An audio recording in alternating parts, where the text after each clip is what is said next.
윤석열 대통령이 14개 부처의 장관 인선을 마무리하면서 내각 구성에 속도를 내고 있습니다.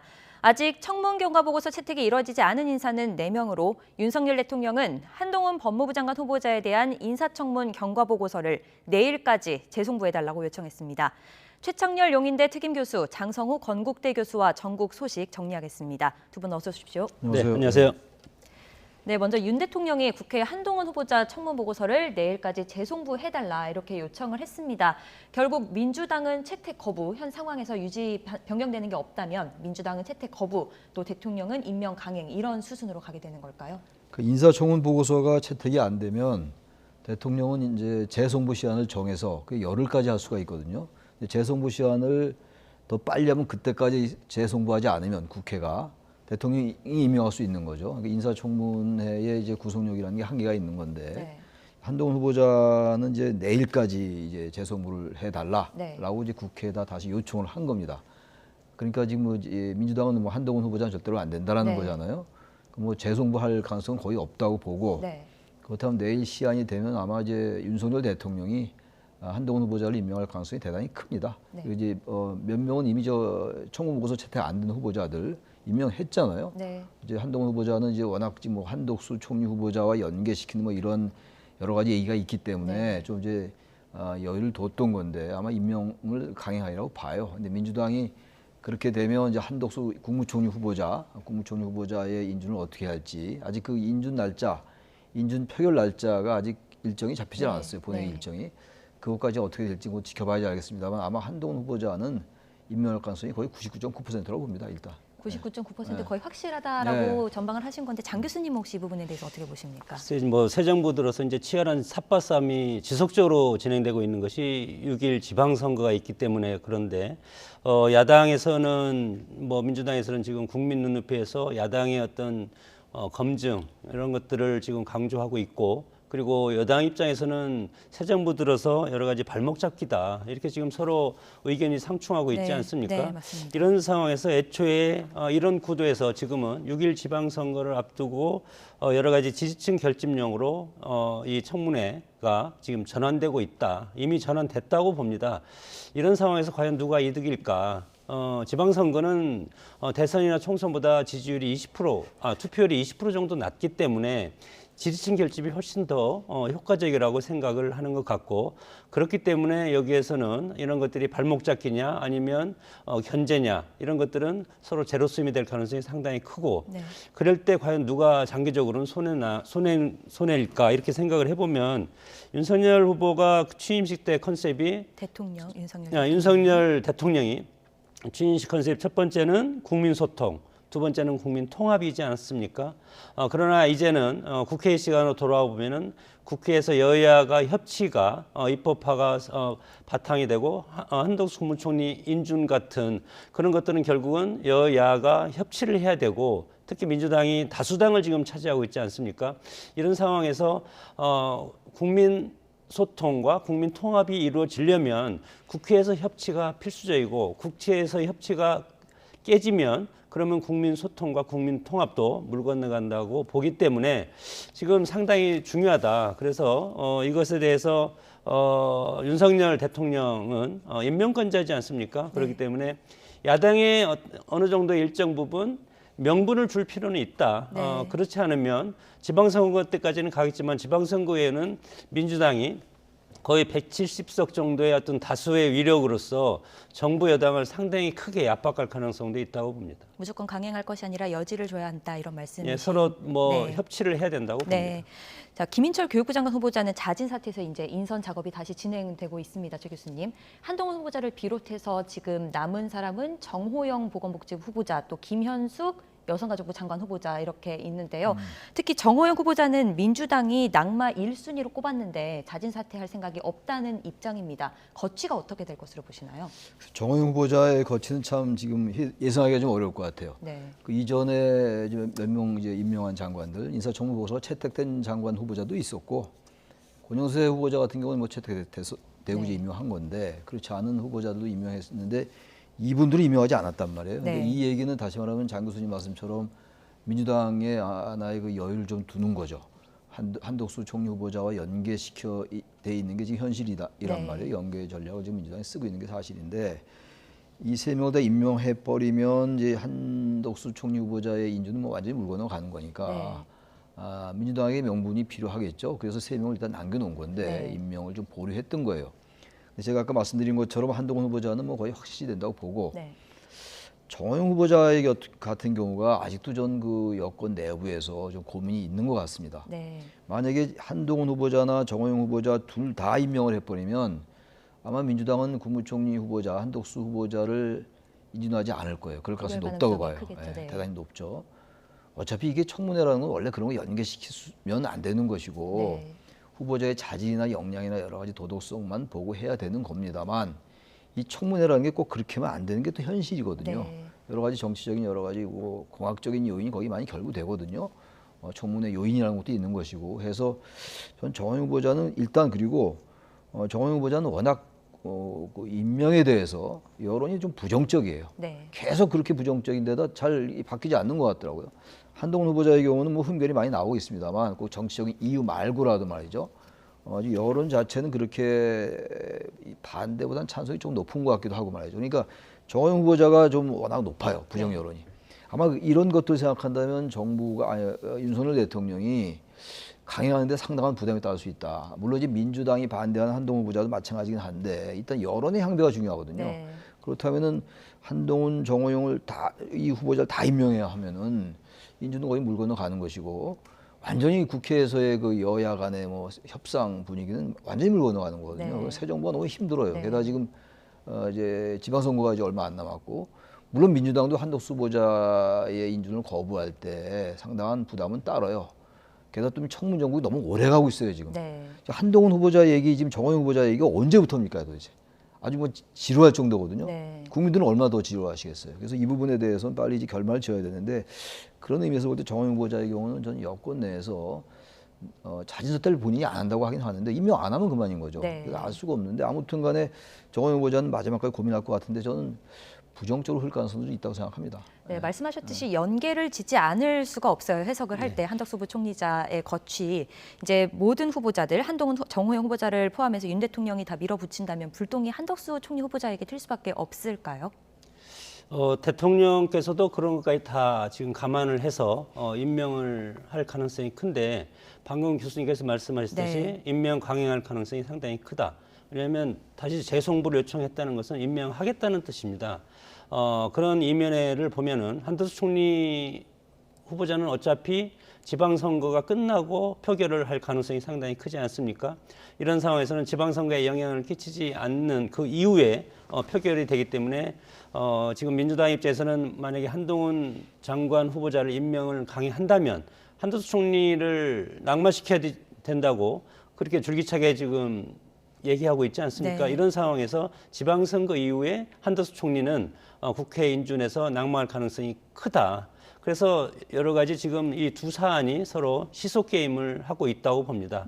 뭐 한쪽을 임명하면 한쪽을 낙마시키고 왜냐하면 지지층이 또 보고 있지 않습니까? 이런 상황에서 만약에 지금 임명을 강행한다고 저도 마찬가지로 90% 이상 임명을 강행을 하기 때문에 결국은 한덕수 총리가 낙마가 되면 그러면 이제 다시 대통령은 총리 후보자를 또 다시 지명을 해야 되지 않습니까? 교육부 장관 후보자를 지명을 해야 되고 이런 상황에서 어떤 새로운 정부의 출범이 총리부터 사실은 순차적으로 해야만이 이것이 순리적으로 가는데 시작부터 단추가 잘못 깨어지고 가는 그런 모습을 보이고 있고 그 낙마가 된다 안 된다 그런 것들은 지금 아직 확정할 수가 없기 때문에 그 후의 일은 나중에 말씀드리는 게 좋을 것 같습니다. 네, 두 분이 공통적으로 말씀해 주신 게 이제 후보자에 대한 임명이 강행되면 총리 부결로 이어질 가능성이 크다. 근데 마음이 급한 건 국민의힘일 수밖에 없을 것 같아요. 최 교수님, 민준안이 부결로 이어지면 국민의힘의 다음 카드는 어떤 게 될까요?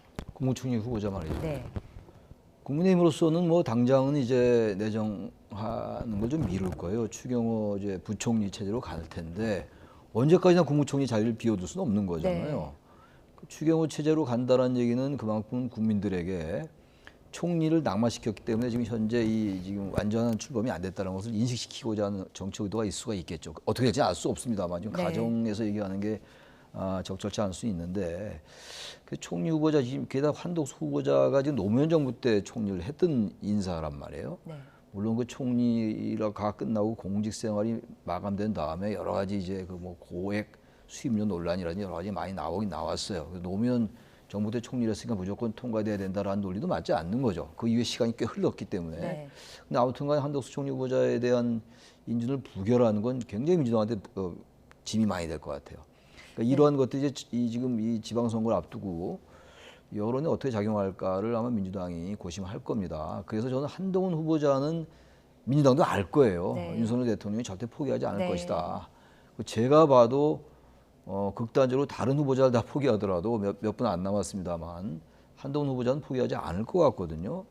그렇다면 뭐 윤석열 정부로서는 총리 후보자는 당장은 추경호 부총리 체제로 가고 간다 하더라도 뭐 총리 후보자는 또 내정할 수 있어요. 과거에도 그런 사례 꽤 많이 있었고 아마 그렇게 된다면 민주당으로서는 별 실익이 없을 수가 있죠. 과연 민주당한테 정치적 이익이 무엇인가 생각한다면 그래서 저는 타협을 좀 하는 게 맞는 것 같아요. 네. 정 그렇게 대통령이 원하면 한동훈 후보자에 대해서 대통령도 인사권이 있는 거잖아요. 네. 그렇게 아끼는 사람이라면 써야지 어떡합니까? 네.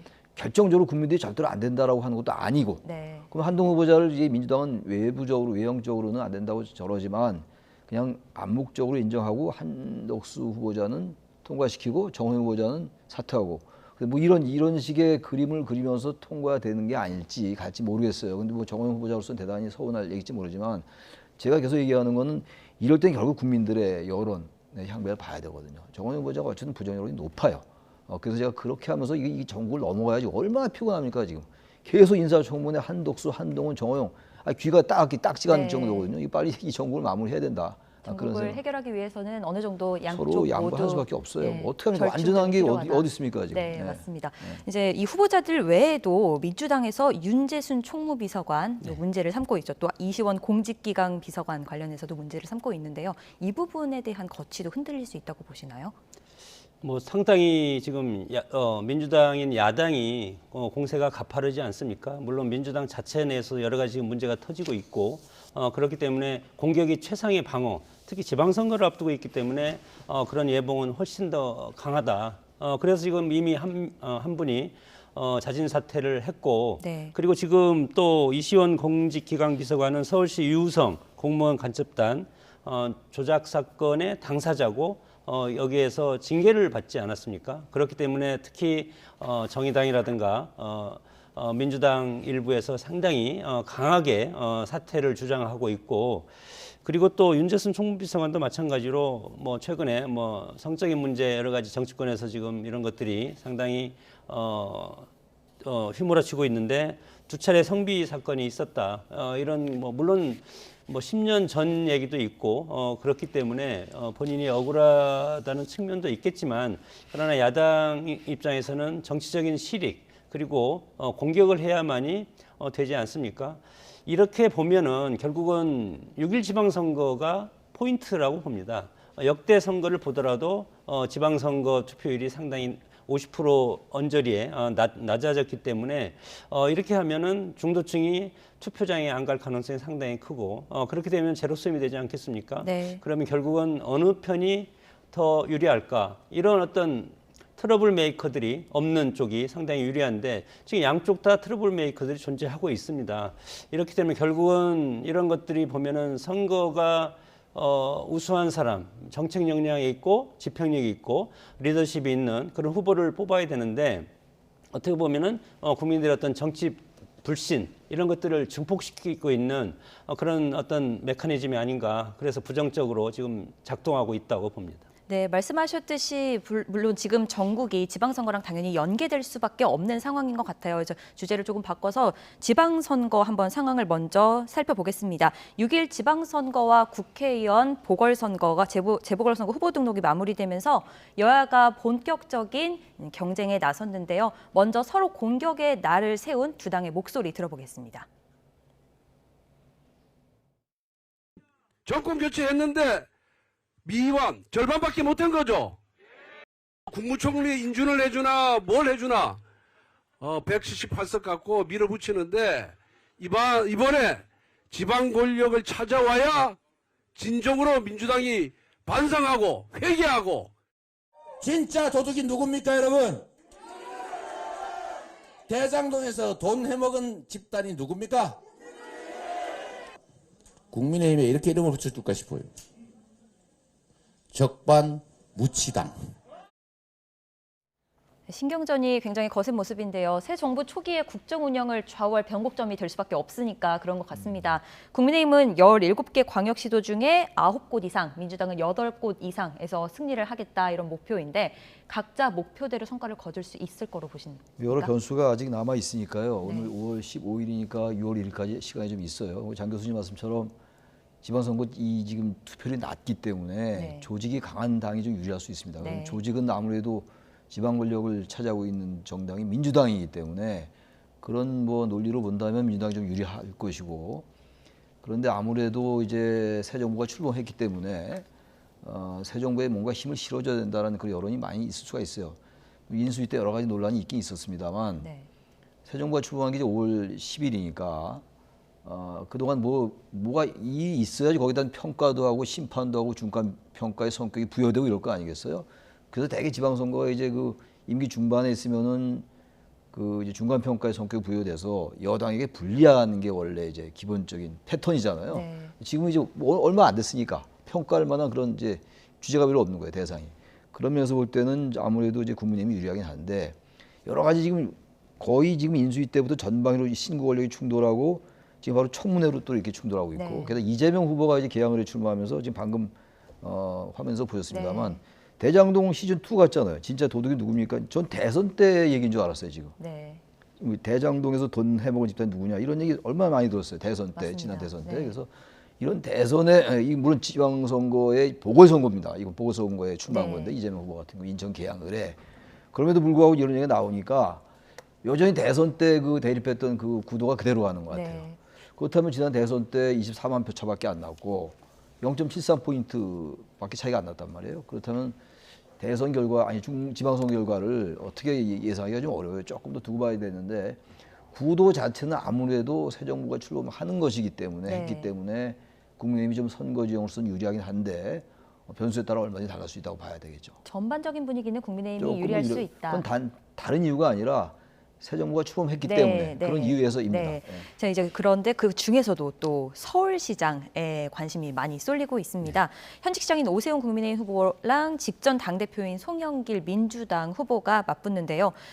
부동산 폭등 또 박원순 전 시장 여파로 아직까지는 민주당에게는 험지로 변한 상황인데요. 국민의힘의 우위라고 보고 계십니까? 뭐 지난 대선에는 서울에서 윤석열 후보가 그때 당시는 서울 지역은 승리를 했지만, 그러나 뭐 마찬가지로 아까도 말씀드렸지만 제7회 지난 지방선거에 보면은 투표율이 60.2%입니다. 네. 그리고 이번 대선은 77%인데 이렇게 봤을 때 20% 정도의 차이가 있지 않습니까? 그리고 대선이 너무 양쪽 진영에서 치열하게 격돌을 했기 때문에 국민들의 정치 불신 그리고 투표를 왜 하냐 이런 것들이 정치 무관심증이 상당히 지금 많아지지 않았을까 이렇게 생각이 들면 결국은 양당의 핵심 지지층이 지금 결집하는 네. 그런 형태로 이번 지방선거가 치러질 가능성이 상당히 큰데 지난번 오세훈 후보 같은 경우는 두 번의 선거를 출마를 했는데 네. 한 번은 종로에서 출마해서 정세균 후보한테 상당히 20% 이상 앞서 있다가 마지막에 석패를 했고 네. 그리고 지난 총선에도 마찬가지로 광진을 해서 고민정 의원과 붙어서 마지막에 역전패 당하지 않았습니까? 네. 이런 것들이 지금 오세훈 시장 측에서는 상당히 신경을 곤두세우고 있고 그리고 마찬가지로 조직에서는 서울에 지금 두 군데 빼고 다 구청장이 민주당 구청장입니다. 네. 그렇기 때문에 조직력에서는 민주당이 앞서 있다고 보고 그러나 새 정부 출범하고 지난 대선의 여파가 바로 이어진다고 하면 이제 컨벤션 효과가 작동이 되면 쉽게 지금 오세훈 후보가 낙승을 할 가능성도 큰데 그러나 지금 윤석열 후보가 뭐 여러 가지 집무실 이전이라든가 인사청문회, 인사 문제라든가 해서 지지율이 50%를 상회하고 있지 않습니까? 이런 상황에서 대통령의 어떤 지지율 덕을 볼 가능성은 없고, 그리고 지금은 대선 이후 바로 진영이 또 갈라져서 뭐 대장동이라든가 여러 가지가 이슈가 그대로 지금 이어져 오고 있지 않습니까? 그렇기 때문에 핵심 지지층 싸움이다. 이렇게 봤을 때 현재는 20% 정도 차이가 있지만 네. 어떻게 보면 박빙의 승부가 이어질 가능성도 상당히 큰 것이 서울시장 선거고, 결국은 수도권 표심을 어디에 누가 가져갈 것이냐. 네. 충청 표시면 결국은 대통령 당을 따라가는 역대 표심을 보면 충청 표시는 그렇게 따라갈 가능성이 큰데 네. 서울, 경기, 인천이 어디를 선택하냐에 따라서 네. 이번 지방선거의 성패가 좌우되기 때문에 그중에서 서울이 어떻게 될 것이냐도 상당히 이제 중요한데, 서울과 경기와 인천 같이 묶어서 우리는 나중에 판단을 해보면 어느 당이 국민들한테 더 어필할 수 있는지 그런 것들을 판단할 수 있으리라고 봅니다. 이어서 경기지사 전망은 좀 어떻게 보시나요? 혼주세를 보이고 있는 뭐 양상인데. 경기지사도 마찬가지로, 경기지사는 지난번에 이재명 후보가 경기지사 출신이었기 때문에 뭐 상당히 앞서서 이겼다고 보고, 지금 현재는 뭐 박빙의 승부가 오차범위 내에서 지금 치열하게 오르락내리락 하고 있지 않습니까?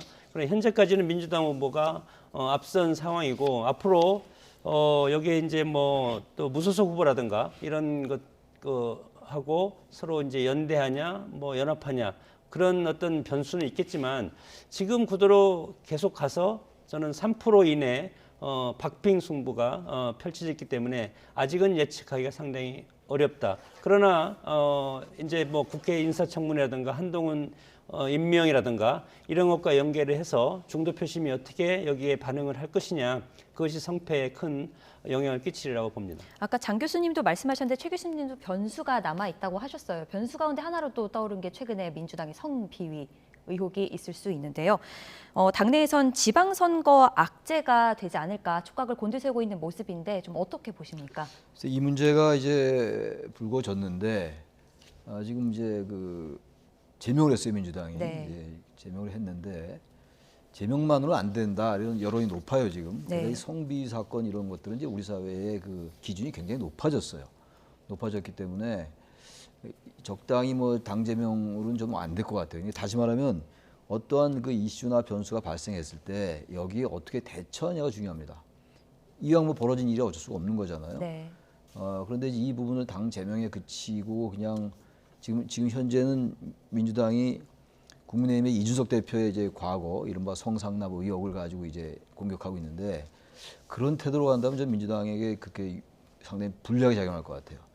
이준석 대표의 그 성상납 이거는 아직 징계 중인 것 같고 아직 국민의힘 내부에서 논의 중인데, 어쨌든 문제가 불거진 건 민주당 내에 문제가 불거졌거든요. 이 문제에 집중을 해서 국민들이 납득할 만한 조치를 취해 나간다면 오히려 기회가 될 수 있어요. 네. 다시 말하면 국회 윤리특위에 제소를 한다든지, 당윤리위원회 말고 말이죠. 국회 윤리특위에 제소한 적이 있다 하더라도 한 번도 통과된 적이 없어요. 네. 대한민국 헌정 사상. 최종 나중에 본회의에서 3분의 2의 표결이 필요하기 때문에 쉽지 않은 문제긴 해요. 뭔가 어쨌든 당에서 제명하고 이런 문제, 이 문제 아니더라도 당에서 제명만 하고 나중에 복당하는 경우가 꽤 많았잖아요. 다른 이슈 같은 경우에도. 이런 문제에 대해서 민주당이 정말 철저하게, 지난번에 그 윤호중 전 원내대표 지금 공동 비상대책위원장 얘기가 용서를 구해달라는 엄두도 나지 않는다 이렇게 아주 절절하게 얘기를 했단 말이에요. 그럼 그런 것들이 정말 국민들에게 와 닿을 정도로 특단의 조치를 취하면은 이 위기를 극복할 수 있을 것이고, 그렇지 않고 남의 당 얘기하면서 자꾸만 지금 네. 현재 있는 당의 얘기를 꼭 뭐 물타기 하는 것처럼 보이는 거는, 그거는 전 선거에 민주당에게 좀 불리하게 작용할 것 같아요. 상황에 따라 위기가 될 수도 또 기회가 네, 될 수 될 수 있다. 있다. 그런 네. 말씀 전해주셨습니다. 네, 지금까지 최창렬 용인대 특임교수, 장성호 건국대 교수와 전국 소식 알아봤습니다. 두 분 감사합니다. 네.